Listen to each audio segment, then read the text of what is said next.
Have you ever felt the urge to explain yourself? Not because it would bring clarity, but because silence made you feel unsafe?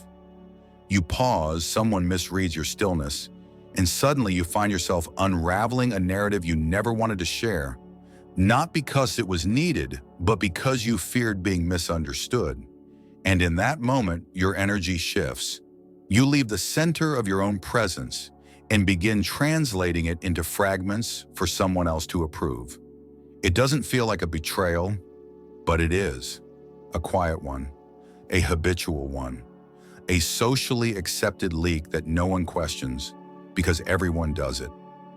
We live in an age where explanation is currency. You're expected to justify your boundaries, to narrate your preferences, to soften your no with a detailed story, to translate your inner calm into verbal proof that you care. And yet, the most intelligent people I've met have stopped playing that game. Not because they're cold, not because they're trying to dominate, but because they've discovered something deeper. What you constantly explain, you unconsciously devalue. And when you explain too much, you don't become understood. You become accessible in ways that drain you. These people have learned the power of deliberate privacy, the clarity of permission-free presence, the strength of moving without emotional subtitles. They don't explain to preempt judgment. They don't explain to rescue other people's comfort. They've realized that over-explaining is often just emotional damage control dressed as empathy. And clarity doesn't know an alibi.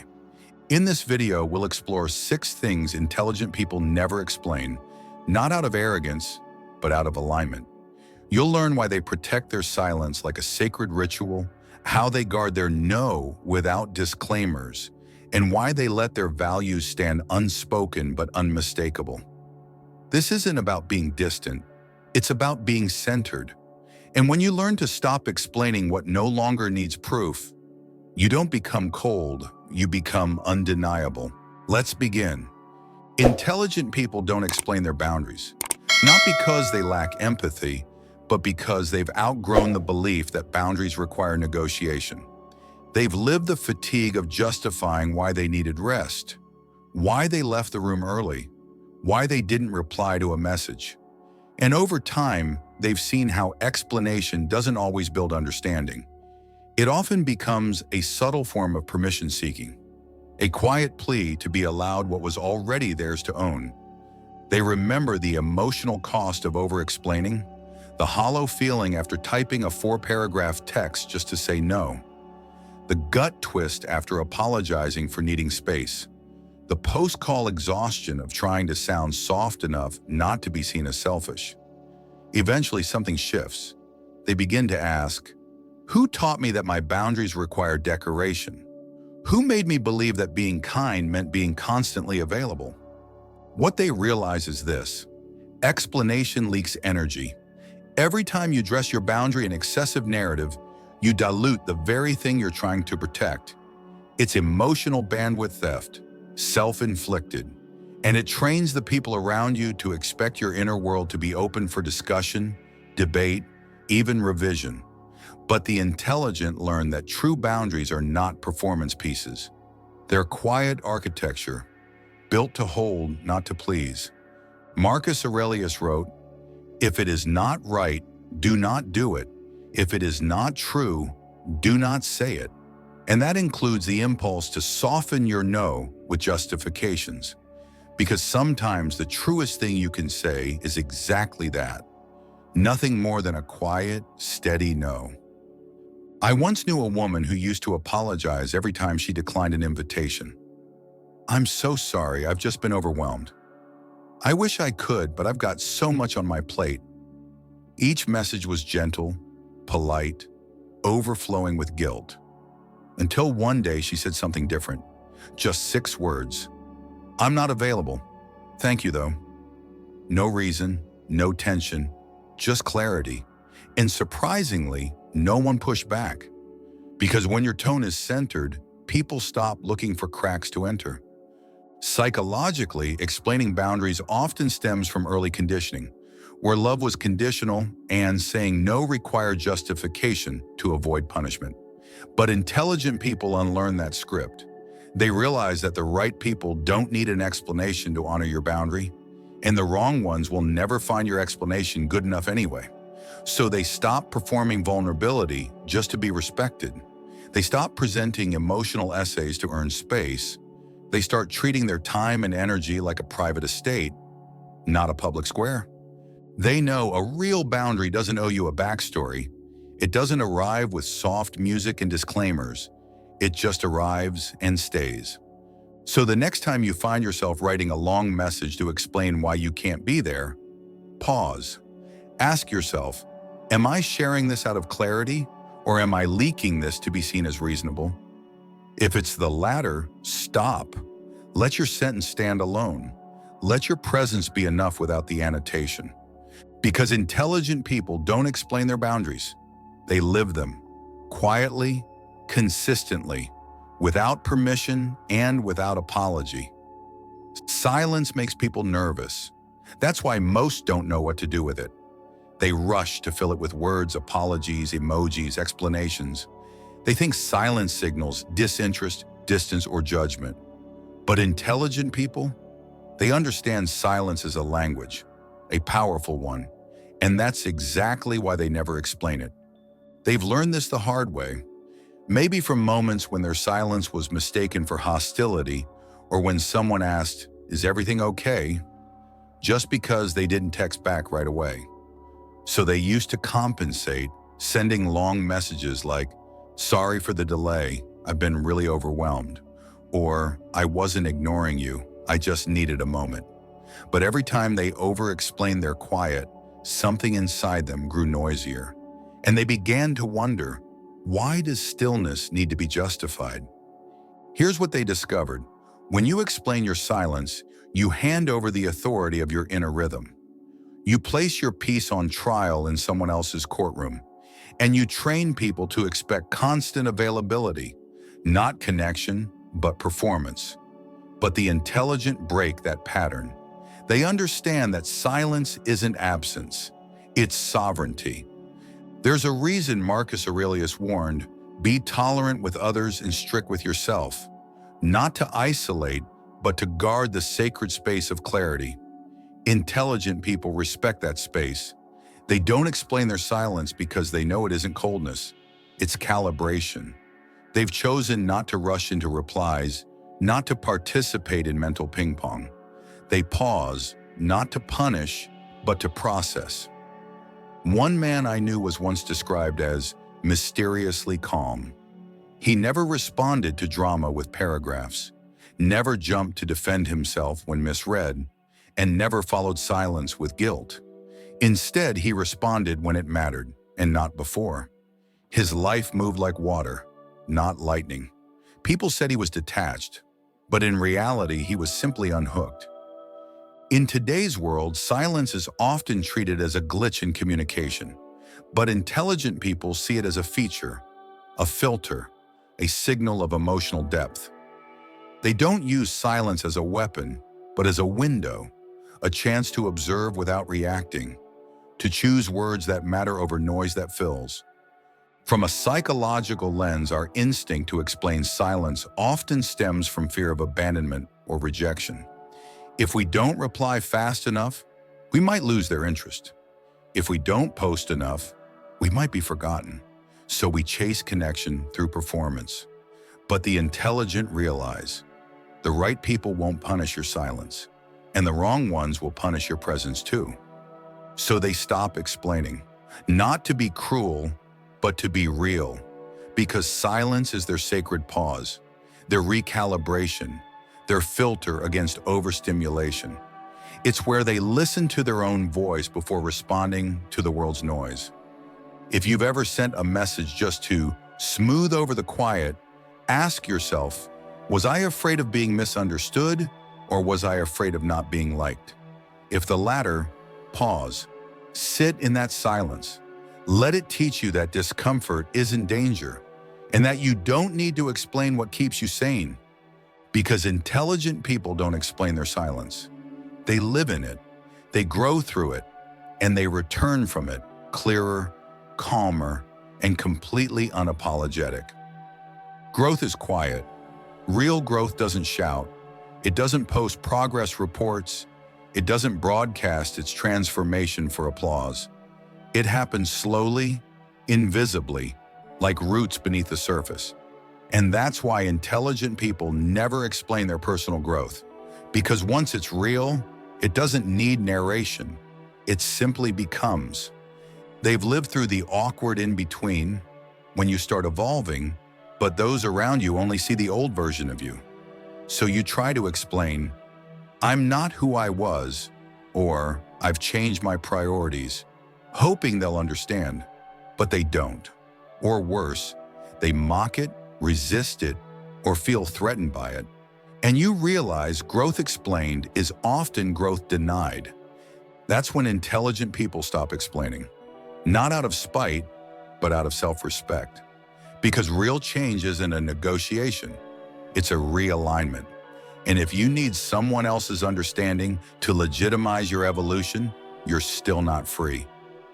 Growth, for the intelligent, is no longer a performance. It's an inward ritual.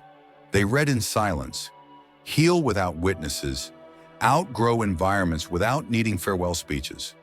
Their identity no longer requires a round table of approval. They don't explain why they stopped drinking, why they no longer chase certain people, or why they don't laugh at the same jokes. They've simply moved, shifted, and whoever notices will feel it, not hear it. Seneca once wrote, "As long as you live, keep learning how to live." That's the mantra of intelligent people. They evolve, not to impress, but to align. And alignment doesn't require applause. It requires solitude. I once met a man who was unrecognizable from the stories others told about him. He used to be reckless, someone said. He never used to sit still. But when I met him, he was composed, deliberate, almost serene. And he didn't waste time correcting their version of him. He just smiled and said, "I've been quiet for a while. That tends to change a man." No explanation, no drama, just presence. From a psychological perspective, the need to explain growth often comes from trauma-linked conditioning, where change was always challenged or mocked. So we feel the urge to explain, to justify, to prove that we've changed. But intelligent people break that loop. They understand. The more sacred the shift, the less it belongs in public discourse. They've also learned that not everyone deserves a front row seat to your becoming. Some only want to spectate, not support. Others feel your growth as a threat to their stagnation. So rather than explain, they protect. Rather than convince, they embody. They become the living proof of their transformation without footnotes. So the next time you feel like explaining why you've changed, pause. Ask yourself, am I explaining to connect or to be validated? If it's the latter, stop. You owe no one a script for the version of you that finally feels true. Because intelligent people don't explain their growth. They walk in it, quietly, unequivocally. And when the old versions of themselves come knocking, they don't answer. They've outgrown the door. Intelligent people don't explain their standards because they've learned that every time you explain your standard to someone who doesn't share it, you invite them to question it, minimize it, or negotiate it down. And standards, once diluted, aren't really standards anymore. They're just flexible preferences trying not to offend. They've been there before, trying to clarify why they no longer tolerate lateness, why shallow conversations bore them, why they've stopped dating for potential and started choosing alignment. And every explanation turned into a debate. You're being too picky. You expect too much. You've changed. Yes, they have, and they're done apologizing for it. What they've realized is simple. People who match your standards don't need them explained, and those who don't won't respect them, even if you write an essay about them. So intelligent people stop trying to sell their standards to those who weren't even shopping. They stop over-justifying the height of their inner bar, because clarity doesn't chase approval, it just stands. There's a quote often misattributed to Marcus Aurelius, but worthy of his stoicism. You teach people how to treat you by what you allow, what you stop, and what you reinforce. Intelligent people internalize this. They know that explaining their standards is often a soft form of begging to be honored, but they no longer plead to be treated well. They simply leave the room. I once knew a woman who stopped dating a man after 3 interactions. Her friends asked why. He wasn't rude, they said. He was successful. She smiled and replied, "He talked over me 3 times. That's enough." No drama, no list, just standard. Her clarity was mistaken for coldness by those who still needed validation in order to let go. But she had moved beyond the performance of politeness. She had recalibrated her value system. From a psychological perspective, people often over-explain their standards because they were conditioned to believe that having needs made them difficult, that expecting respect was demanding. So they soften their requests, pad their boundaries, and dilute their clarity, hoping not to scare anyone away. But intelligent people embrace this truth. What your clarity scares away was never meant to stay. They stop offering emotional disclaimers before expressing what they expect. They stop writing long messages to justify why they left that friendship, that job, that date. Their actions are the explanation. Their peace is the permission, and their presence is the filter. If you ever find yourself explaining why something just didn't feel right, pause. Ask yourself, am I sharing this to connect, or am I convincing someone that I have the right to feel what I feel? Because the more you explain your standards, the more you risk sounding unsure of them. So the intelligent stay quiet, not out of arrogance, but out of alignment. They've turned their standards into silent architecture, felt, not flaunted, known, not announced. And if someone can't feel them, they don't belong near them. Because intelligent people don't explain their standards, they become them. And in a world full of compromises and commentary, their silent clarity is not only rare, it's magnetic. There's a reason no makes people uncomfortable. It's short, it's sharp, and it stops the momentum of expectation. But for intelligent people, no is not an attack. It's not a negotiation. It's simply a boundary made audible. And that's exactly why they never explain it. They've been through the cycle before, saying no softly, then following it up with a paragraph of justification. "I'm sorry, I just have a lot going on. I really wish I could, but maybe next time." And they watched how every explanation opened a door, an opening for pushback, for guilt, for reinterpretation. Eventually they realized, every time you explain your no, you invite someone to negotiate your clarity. And that's not communication, that's leakage. No is a full sentence, a completed thought, a boundary with a spine. Intelligent people use it as such, not with aggression, but with grounded calm. They know that those who respect them won't require elaboration, and those who don't won't be satisfied even if they give it. Epictetus said, "No man is free who is not master of himself." And mastering the word no is part of that freedom, because saying yes when you mean no is not kindness. It's self-betrayal with good manners. Intelligent people have outgrown the reflex to cushion rejection. They've learned that polite dishonesty is still dishonesty, and that time spent over-explaining is energy stolen from alignment. I once met a creative director who was flooded with requests from meetings, projects, collaborations. His schedule looked full, but his mind was exhausted. He told me, "My life changed the day I started replying to non-essential requests with one sentence. Thank you, but I'll pass." No soft padding, no unnecessary guilt, just sovereignty.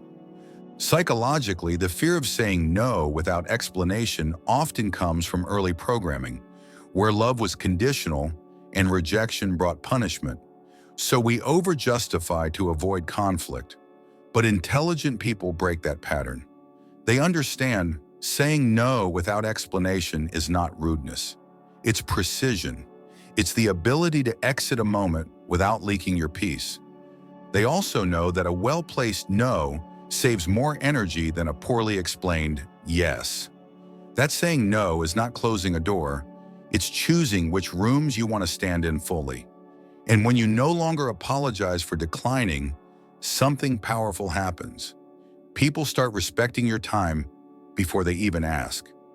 So the next time you feel the urge to soften your no with disclaimers, ask yourself, is this clarity or is this me trying to avoid discomfort? If it's the latter, pause. Deliver your no with kindness, but keep it intact.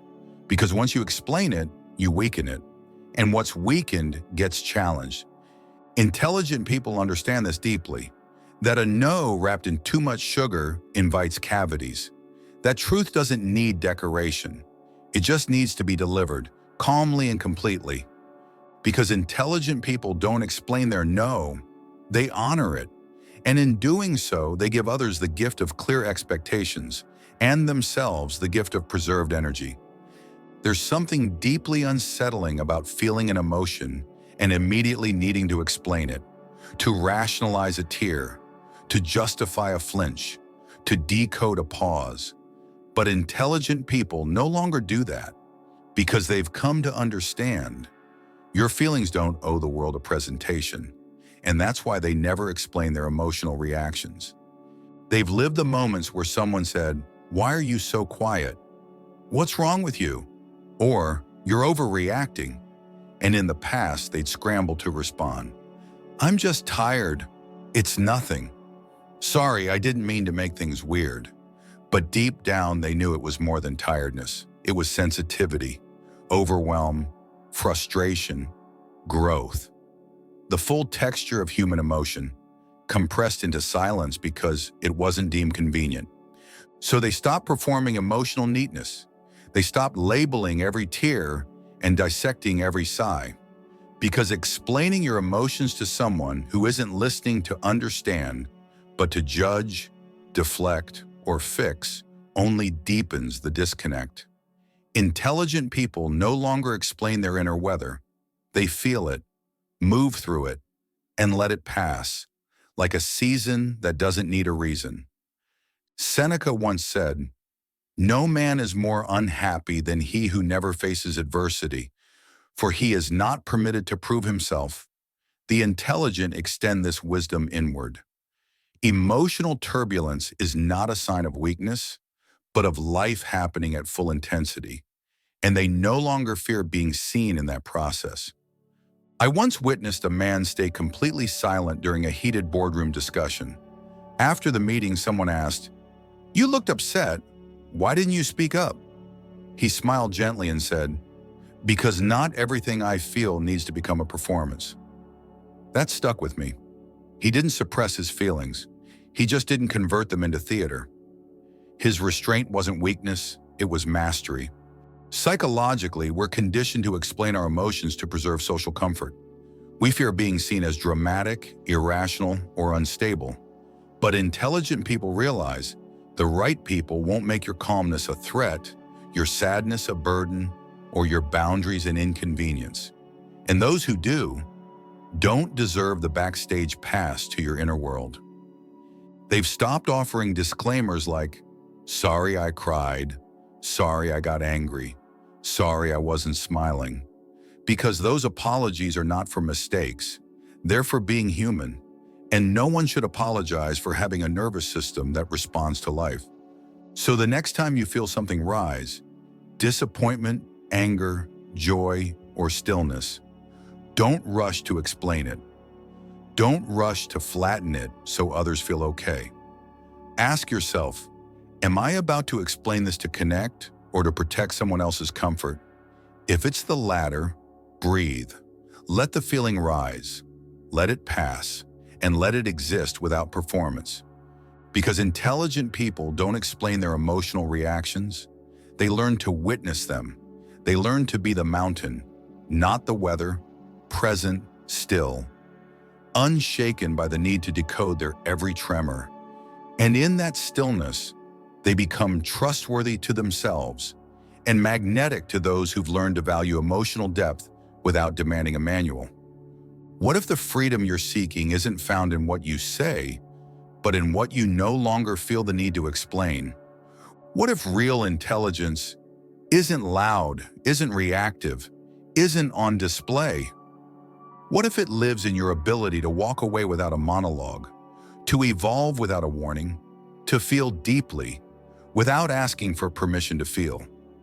Because here's the truth: every time you explain yourself from a place of insecurity, you offer your peace up for inspection. You tell the world, "This is who I am. Please find it reasonable." But intelligent people stop playing that game, not because they don't care, but because they've outgrown the need to be decoded. They've learned that clarity is not a product of words, it's a product of energy. And your energy is never more sovereign than when it's unapologetically intact. They've embraced the paradox that silence can speak louder than any defense, that stillness can carry more strength than shouting, and that not explaining doesn't make you mysterious, it makes you stable. In a world obsessed with transparency, they choose to be clear, not see-through. This is where the Stoic Twist comes in. The ancient Stoics didn't teach us to be cold, they taught us to be anchored. Marcus Aurelius wrote, "The soul becomes dyed with the color of its thoughts." And intelligent people know, the more you repeat explanations to seek validation, the more you stain your soul with dependency. But when you remain still, when you stand in what is true without dressing it for approval, you become untouchable. You become a mirror, clear, quiet, and unreactive to noise. From that place, you stop explaining your boundaries. You enforce them through presence. You stop explaining your silence. You wear it like armor, soft yet unbreakable. You stop explaining your growth. You become the evidence. You stop explaining your standards. You embody them. You stop explaining your no. You let it echo without echo chamber. You stop explaining your emotions. You let them pass through you without needing applause or apology. And when you do this, something subtle but seismic shifts. People begin to lean in. They stop pressing. They start sensing. Because the ones who matter, they don't need your explanations. They need your wholeness. You are not here to narrate your worth. You are here to live it. You are not a syllabus. You are a presence. And your quiet conviction is more persuasive than any speech you could ever give. If you've watched this far, it means something inside you already knows. You've outgrown the need to be constantly understood. You've tasted the exhaustion of overexplaining. And now, you're ready for something deeper. You're ready to build a life where your no doesn't need permission, where your growth doesn't need applause, and where your peace doesn't need performance. And I want to tell you this: your silence isn't a void, it's power. Your boundaries aren't walls. They're doors with locks you no longer explain. Your emotions aren't problems. They're evidence that you're still fully alive. And your standards, they're not arrogance. They're the architecture of your self-respect. So don't shrink. Don't soften your edges to fit into places that never honored your shape. Stay firm. Stay kind. Stay quietly powerful. Because the most magnetic people in the world are not the loudest. They're the ones who carry wisdom without noise. If this message resonated with you, let it live in your next conversation, in your next decision, in the next time you say no and don't explain why. And if you're ready to go even deeper, in the next video, we'll uncover 10 traps intelligent people learn to escape, the subtle mental games, emotional manipulations, and hidden expectations that keep smart minds stuck in small lives.